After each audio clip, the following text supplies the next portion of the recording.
Céline Devaux, née en 1987, est une réalisatrice et illustratrice française. Avant d'être réalisatrice, Céline Devaux étudie à l'ENSAD, où elle développe son style de dessin unique et intrigant. Elle obtient son diplôme en cinéma d'animation. C'est d'ailleurs dans le cadre de ses études qu'elle réalise le court-métrage d'animation Vie et mort de l'illustre Grigori Efimovitch Raspoutine en 2013. Le film adopte un ton humoristique pour raconter la vie rocambolesque et mystérieuse de Raspoutine. Utilisant un style visuel sobre et expressif, Céline Devaux joue avec la forme narrative, mélangeant faits historiques et fantaisie, pour illustrer les différentes étapes de la vie de ce personnage énigmatique. Par la suite, Céline travaille avec le chanteur Flavien Berger, avec lequel elle réalise 2 clips vidéo, L'onde nue et Gravité.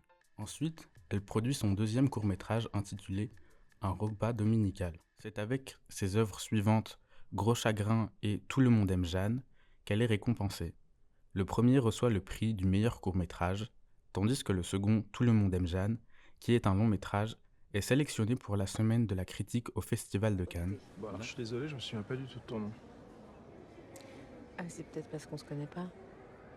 Et paf! Bien envoyé, Jeannette. En parallèle de ses réalisations, elle travaille en tant qu'illustratrice pour le journal Un Hebdo. Je travaille sur des feuilles de PVC, qui sont du plastique donc transparent, et je dessine une version un peu brute ou au feutre ou à la peinture acrylique. Et à partir de cette version brute, je vais creuser dedans parce que ça me permet en fait de gratter la peinture sur ce fameux support. Et donc je fais sortir la lumière et des masses blanches ou grises ou avec un outil ou même avec mes doigts. Céline Devaux exprime une envie de rompre le contrat narratif du cinéma, tout en affirmant que les sujets les plus lourds nécessitent une représentation assez simple. Nous pouvons la citer « J'aime l'animation parce que c'est un outil de narration très fort. L'image est malléable, elle peut presque remplacer les mots. Si tu décides de déchirer, d'écraser, d'étendre un corps à l'extrême, cela remplace une phrase, ça exprime une sensation. Pour ce qui est du montage alterné, entre prise réelle et animation, c'est également quelque chose de courant dans l'univers du cinéma. Le but de ce procédé varie cependant. On retrouve ce type de montage alterné dans le film Kill Bill de Quentin Tarantino, où l'influence de l'animation japonaise nous transporte dans le passé d'une antagoniste, rendant cet épisode à la fois visuellement saisissant et émotionnellement puissant. Également dans le film The Diary of a Teenage Girl, l'animation amplifie toutes les émotions que la protagoniste ressent.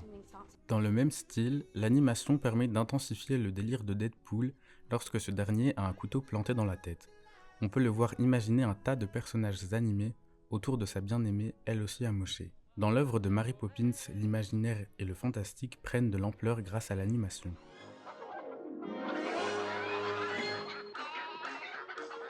Dans The Congress, le passage à l'animation symbolise l'entrée dans un monde fantastique où la perception de la réalité est altérée, illustrant la fuite du monde réel.